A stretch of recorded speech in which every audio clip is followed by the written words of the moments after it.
Hello दोस्तों, my name is Sarvesh. आज हम लोग ये सीखेंगे ट्रेडिंग जर्नल कैसे बनाते हैं, ट्रेडिंग जर्नल का महत्व क्या है, ट्रेडिंग जर्नल क्यों बनाते हैं, इसे कैसे बनाना चाहिए। और ये इतना बोरिंग लगता है कभी कभी, एक्सेल पे लोग बनाते हैं तो मुझे इतनी सारी एंट्री करनी पड़ेगी।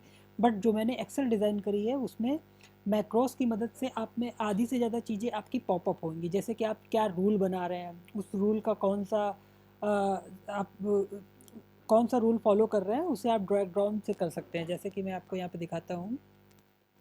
ये हमारी ये हमारी सपोज दैट ऑर्डर बुक है कि आज जो मैंने ट्रेड किया है वो ऑर्डर बुक किसी भी जो भी जीरोडा या कोटेक कहीं से भी आप ट्रेड करते हैं तो वहाँ से ऑर्डर बुक होती है। एक ऑर्डर बुक को हम डाउनलोड कर लेते हैं। जैसे यहाँ पर देखिए, इसमें स्क्रिप्ट का नाम लिखा हुआ है, स्टॉक का नेम, बाय किया है, सेल किया है, कब किया, कितने बजे किया, और ये सारी एंट्री हमें अपने ट्रेडिंग जर्नल में डालनी होती है। ट्रेडिंग जर्नल में ऑर्डर बुक और ट्रेडिंग जर्नल में यही डिफरेंस है कि इसमें इन दोनों में उसमें हम अपने रूल भी लिखते हैं कि हमने किस रूल पे लिया है, बाय पे लिया है, सपोर्ट पे लिया है, कई सारे कितने सारे जो आपके ट्रेडिंग सेटअप होते हैं। जैसे आप 10-12 ट्रेडिंग सेटअप पे आप काम कर रहे हैं तो उसमें किस ट्रेडिंग सेटअप पे आपने ट्रेडिंग करी है, इस चीज़ का जब हम रिकॉर्ड रखते हैं तो हम फिर 1 महीने, 6 महीने, 3 महीने जब भी हम इसको देखेंगे तो हमें बार बार वो पैटर्न रिपीट होते हुए दिखेंगे, जिससे हमें हमारे अंदर इम्प्रूव आएगा। इसलिए लोग कहते हैं कि ट्रेडिंग जर्नल बनाना चाहिए। जब तक ट्रेडिंग जर्नल नहीं बनाएंगे, जब तक हम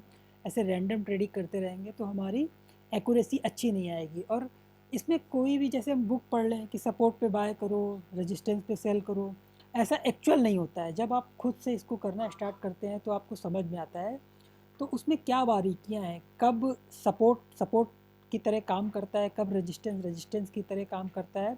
और जैसे कि अपनी एक बुक जो हमने पढ़ी, सबसे बहुत अच्छी बुक है मार्क डगलस की, ट्रेडिंग इन द जोन। उन्होंने ये चीज़ बोला है कि आप अपनी ट्रेडिंग को एक प्रोबेबिलिटी और कैसीनो की तरह देखिए। ये एक प्रोबेबिलिटी का गेम है। जैसे आप 10 ट्रेड करते हैं तो आपके 6 ट्रेड, 5 ट्रेड सही है और 5 गलत है, फिर भी आप विनिंग हो सकते हैं। ठीक है, इसी फॉर्मूले को अप्लाई करना होता है। तो इसीलिए हम ट्रेडिंग जर्नल बनाते हैं, जिससे कि हमारी एक्यूरेसी सुधर सके।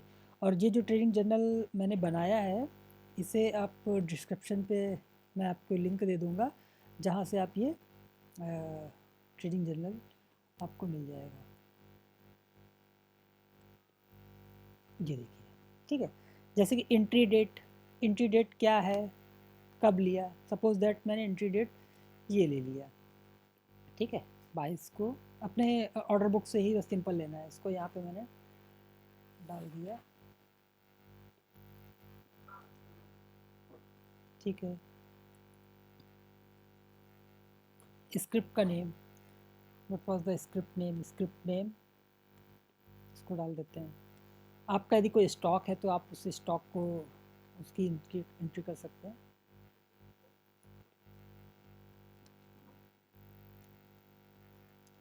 ठीक है, बाय किया, सेल किया, ये जैसे ड्रैग एंड ड्रॉप में आएगा, बाय सेल। तो हमने सेल पहले किया है, क्वांटिटी एक डाल दिया, एंट्री प्राइस भी आप कॉपी पेस्ट कर सकते हैं, देख के डाल सकते हैं। सपोज दैट मैंने यहाँ पे एंट्री प्राइस डाला,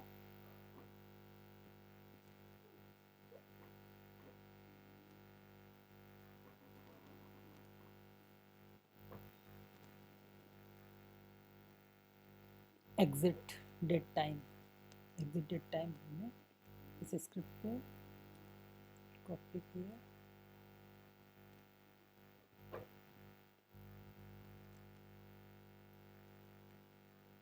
exit price,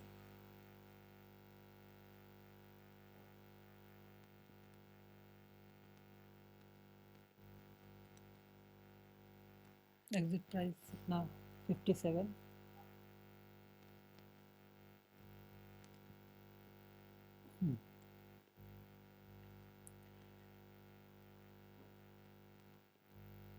profit and loss, sell buy, इसमें अभी फार्मूला लगानी है। स्टॉप लॉस होगा trailing stop loss. Market condition, जैसे मार्केट कंडीशन मैंने 3 4 6 डिफ़ाइन कर रखी हैं, आप अपने हिसाब से भी इसे डिफ़ाइन कर सकते हैं। ये इस एक्सेल की थोड़ी खासियत है कि आपको थोड़ी कम बार टाइप करना पड़ेगा, और ये थोड़ा मैंने मैक्रोस की मदद से बनाया है। जैसे यहाँ पे मैंने एक मार्केट कंडीशन दी है, तो what ever market condition you will give, so here you can pop up.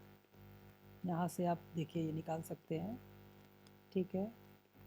फिर ट्रेडिंग सेटअप, जो भी ट्रेडिंग सेटअप आपने बनाया हो, जैसे मैंने यहाँ ट्रेडिंग सेटअप ले रखे हैं, आप अपने बना सकते हैं कि आपने सपोर्ट पे बाय किया है, रेजिस्टेंस पे बाय किया है, जितने भी आप ट्रेडिंग सेटअप बनाएंगे। और जो जो रैंडम थिंग है आपकी, वो धीरे धीरे छूटने लगेगी, क्योंकि यहाँ पे आपको डिफाइन करना होगा कि आपने किस सेटअप पे लिया है, ठीक है। तो फिर यहाँ पे हम ट्रेडिंग सेटअप को ड्रैग डाउन, यहाँ मेन्यू हो गया, कंडीशन, फिर सेटअप यहाँ पे लिख सकते हैं। हाउ कॉन्फिडेंस, अपना कॉन्फिडेंस दे दीजिए कि मुझे इस पर इतना कॉन्फिडेंस लग रहा था, इतना नहीं। फिर what did I learn from this trade, इस ट्रेड से मैंने सीखा क्या। अब जैसे सपोर्ट पे आया, तो सपोर्ट में आपने कोई एक कैंडल देखी, इनगल्फिंग कैंडल देखी, या कोई इन्वर्टेड हैमर टाइप की कैंडल देखी, तो वो सारी चीज़ें यहाँ पे आपकी लर्निंग में ऐड होती जाएंगी। तो ऐसे 3 4 5 6 7 8 जितनी नई चीज़ें ऐड करते जाएंगे, वो यहाँ पे आती जाएगी। Percentage of capital deployed, emotional after exit, ये धीरे धीरे जब आपका नॉर्मल पे पहुंच जाएगा, तब आप समझिए कि मेरा बहुत मेरा ट्रेडिंग जर्नल बनाना सफल हुआ। क्योंकि जैसे कि मार्क डगलस डगलस की बुक में है कि आपको ट्रेडिंग इमोशन फ्री करनी है। तो जब तक आपके अंदर इमोशन रहेगा, और यहाँ पे आप एक्चुअल अपने दिमाग को पकड़ पा रहे हैं कि नहीं पा रहे हैं, उनका कहना है कि जब आप ट्रेडिंग कर रहे होते हैं, तो आप अपने दिमाग को पकड़िए कि आपका दिमाग क्या कर रहा है। यदि उस चीज़ को पकड़ने में आप कामयाब हो जाएंगे कि आपका दिमाग कर क्या रहा है, तो इस हिसाब से आप अपने इमोशन को यहाँ ख़त्म कर सकते हैं और उसे न्यूट्रल की तरफ ले जा सकते हैं, ठीक है। जैसे हम ओवर ट्रेडिंग करने लगते हैं, लॉस हो जाता है, एक्साइटेड हो जाते हैं, तो कभी कुछ भी करने लगते हैं, तो वो सारी चीज़ें यहाँ पे ख़त्म होती हैं। तो इमोशन लास्ट में जाके जब यहाँ पे न्यूट्रल लिखने लगे कि नहीं नहीं, मुझे कोई फ़र्क नहीं पड़ा ये वो प्रॉफिट में था या लॉस में था। How did I follow my rule followed number, तो यहाँ पे भी मैंने कई सारे रूल बनाए हैं। स्ट्राइक प्राइस का सिलेक्शन था, एंट्री बिफोर, ये अपने अकॉर्डिंग आप रूल बना सकते हैं। अपने अकॉर्डिंग रूल बना सकते हैं कि मैंने सपोर्ट पे बाय किया ही किया, कहीं और नहीं किया। मैंने कितने लॉट ली या कितने क्वांटिटी का लिया, जैसे मनी मैनेजमेंट और रिस्क मैनेजमेंट होता है, वो मैंने फॉलो किया कि नहीं। ये सारे जितने भी आप रूल बनाएंगे, वो यहाँ पे पॉप अप होंगे। बस ये मैंने आपको दिखाने के लिए इस तरह से बनाया है, बट आप ये अपने रूल खुद बना सकते हैं। जैसे यहाँ पे मैंने, यहाँ पे आ जाएगा रूल, जितने सारे रूल यहाँ पे डिफाइन करेंगे, वो वहाँ पे ड्रॉप डाउन कर लीजिए, ठीक है। फिर रिव्यू, यहाँ पे रिव्यू करना है, कुछ भी आप लिख सकते हैं उसमें, क्या ऐड किया क्या नहीं किया, मार्केट कंडीशन कैसा था, कुछ नई चीज़ हुई, वो सारी चीज़ें लिख सकते हैं। तो इस तरह से ये मैंने ट्रेडिंग जर्नल बनाया, और इसे आप फॉलो करेंगे तो आपके ट्रेडिंग स्किल में काफ़ी इम्प्रूवमेंट आएगा। तो आपको ये वीडियो कैसा लगा, तो ये एक्सेल, ये जर्नल जो है मैं आपको इस लिंक में दे दूँगा। और ठीक है, फिर रिस्क मैनेजमेंट, मनी मैनेजमेंट मैं अगला वीडियो बनाऊंगा, यदि इस पर अच्छे से लाइक आते हैं तो। Thank you very much.